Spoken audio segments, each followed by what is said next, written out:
In 1960, British pop was in a critical condition. Rock and roll had been given a suit and tie and invited onto the variety circuit. The English music scene just seemed so kitsch. It was all very contained. Emotionally, it was very contained. There didn't really seem to be any excitement about it. But a more urgent brand of music was gradually being imported from America that was to have a profound effect on the British scene: blues. Oh, smokestack lightning.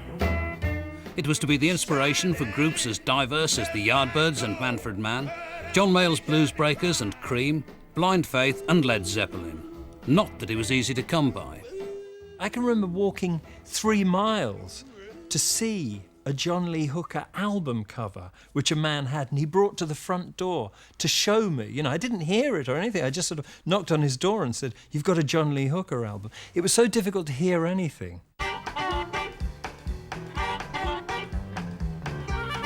The first British blues band was Alexis Corner's Blues Incorporated. Their most important gig was on a Saturday night underneath an ABC tea shop in Ealing. I can remember meeting people from all over Britain at the Ealing Club. And of course the camaraderie was fantastic. There was a real... you belonged to a society. It was a fairly secret... wasn't intending to be a secret society, but there were so few of us in those early days. By the time the Ealing Club was established, Blues Incorporated contained 3 refugees from the esoteric and unprofitable world of British jazz: saxophonist Dick Hextall-Smith, bass player Jack Bruce, and drummer Ginger Baker. They would have a crucial influence on the development of the R&B boom.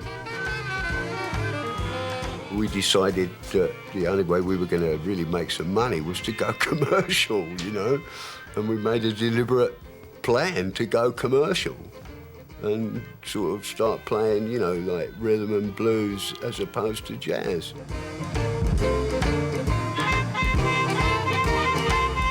It just took off, and it was a whole new thing. Half the band was straight blues players and half the band was straight jazz players. And sort of when we all played together, like the effect we had on each other was amazing. Another similarly minded outfit began at an unlikely venue for an aspiring jazz band: Butlin's Clacton. Mike Hugg was then playing vibes and I was playing piano in the group, and that's how we met. The South Seas Bar at Butlin's. It's laughingly called a holiday camp. We were attempting to play music that the audience thought was relaxing afternoon or evening music, but which we, wink, wink, nod, nod, thought was jazz.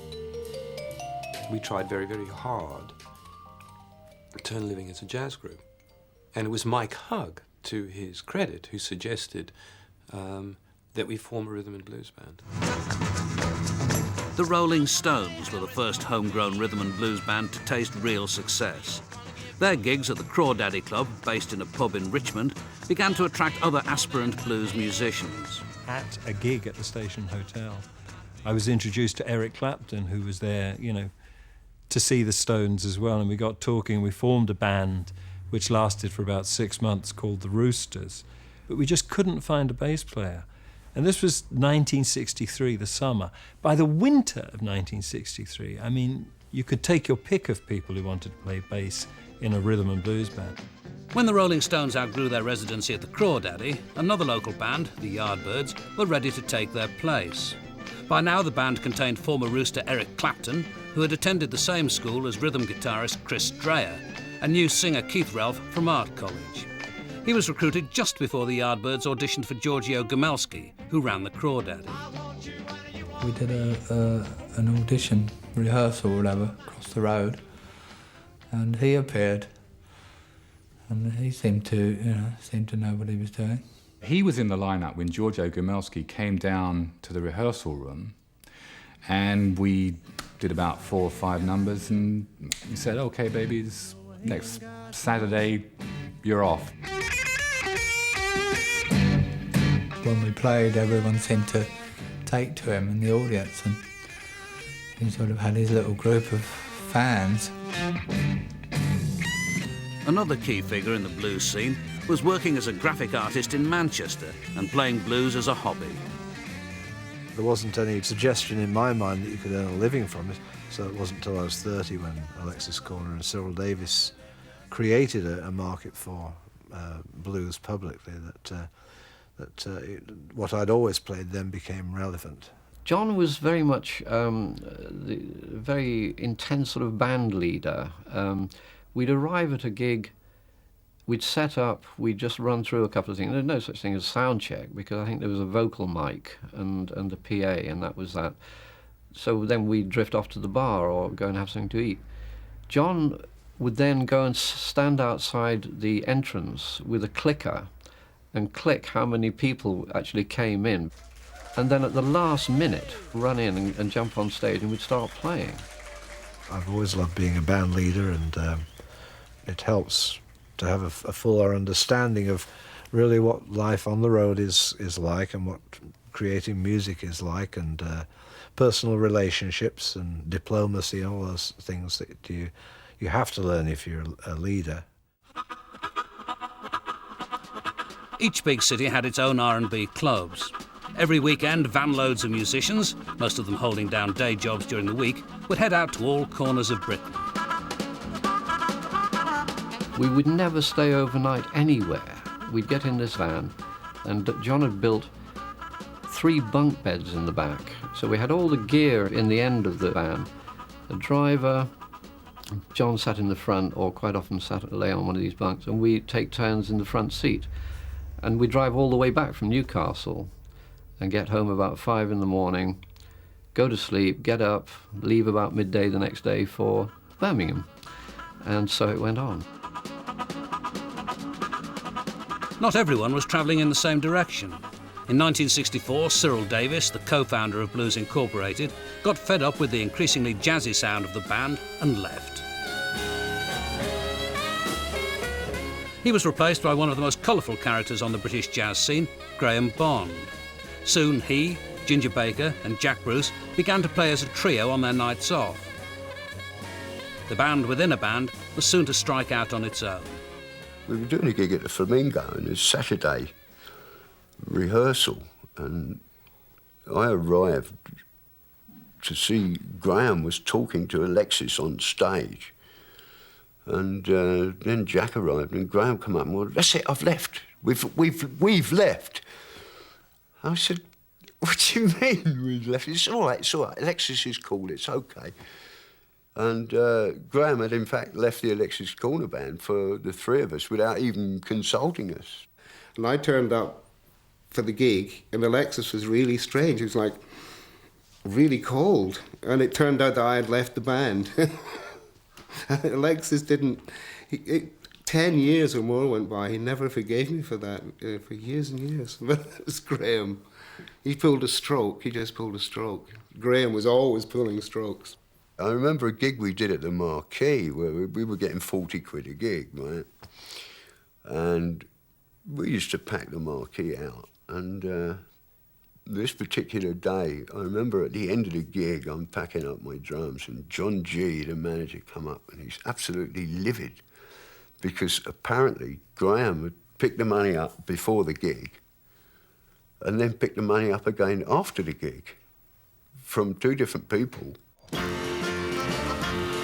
As R&B music became commercially viable, others on the scene began to realise that jazz trappings were a hindrance to success.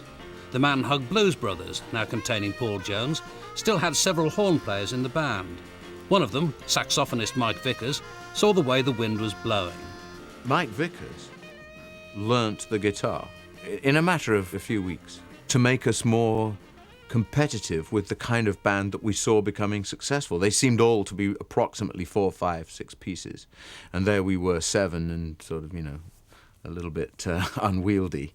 So we decided to slim down to 5, and in order to be more like the sort of band that was getting more successful. And at this point, I think we really were chasing commercial success. The next step was to recruit a new bass player, the original incumbent having been judged too jazzy. A friend of Paul Jones, ex-Rooster Tom McGuinness, was approached. Basically, they said, "Do you promise to play simply if you join us as our bass player?" And hand on my heart, I said, yes, I do, because I'd never played bass in my life. The Manhug Blues Brothers were signed to EMI. The house producer liked the band, but not its name. John Burgess said, "You're sitting on the best name. You couldn't think of a better name than Manfred Mann for a group." We said, "But it's his name. You might just as well call the group Mike Vickers." He said, "No, Manfred Mann is a wonderful name for a group." To me, it sounded a bit of a silly idea, because you have Manfred Mann's this, or you have, it just didn't sound like a name. But John absolutely insisted. So we came up with this dummy nonsense about how we were all Manfred. Which one of you is Manfred? 5 hands go up, And then we did this 5, 4, 3, 2, 1 thing, of course, when each person held up the number of fingers that he was in the band.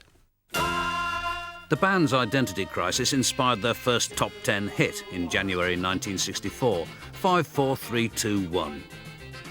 We made the first record casually, sat around a room. I said, "Why don't we count down like a rocket?" And somebody said, "How about chugga chugga chug?" And then Paul said this. It was me, Mike, and Paul, and something came out the end, and there was the record. What astonished me was people were interviewing me like we'd made some sort of musical breakthrough, which, was to us it was just a fun song. Suddenly we'd made it, But I didn't realise we'd only made it for 3 months, and you had to do it again. That I didn't know. We're together nearly every single day singing. Manfred Mann did do it again. Do Wah Diddy went to #1 on both sides of the Atlantic. Well, I'm hers, she's mine. I'm hers, she's mine. Wedding bells are gonna chime. Oh, yeah. Do Wah Diddy, diddy, dum, diddy, do. We got into making hit singles rather than being a rhythm and blues band. And we left the whole club scene behind. Over the space of about 6 months, we dropped all these residencies and just got into what was really like a pop routine, We went back to a club called the Ealing Club, after Do Wah Diddy, because we decided that, we started off in the Ealing Club. It was one of the places we'd played regularly, perhaps on a Friday, I can't remember. We decided to go back and play, and we thought we were doing the right thing and the nice thing. And we'd go back and we'd play as we played before, for the promoter, the guy who ran the club. The resentment from the audience was just horrendous, as we'd presumably sold out and become pop stars. Oh, we're so happy, and that's how we're gonna stay singing. That hit single was the crucial thing. You had to have it, really, because you saw yourselves in competition constantly with the Stones and the Animals, and probably not with the Beatles because they were so huge, but with the Stones and the Animals and the Hollies and the Searchers and the Spencer Davis group. A record would come out. Sometimes they would immediately go in, but after that I remember them coming out and looking at who else was coming out at the same time. You think, Jesus, all these people are coming. And then you'd switch on the radio and it's not there. The Yardbirds too were aiming for a higher profile.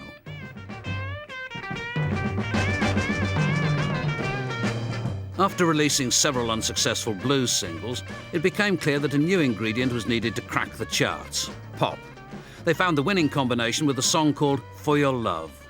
It didn't take long to cut, but at the end of the session, it was like, the feeling was, this is something special. There's nothing out there like this. I'll give you everything and more, and that's for sure. For Your Love suited the band's personality, or most of the band's personality. It unfortunately just didn't suit Eric. He was a purist, he wanted, a purist sound, and the idea of bringing in a harpsichord and congas and things like that just wasn't in his parameters.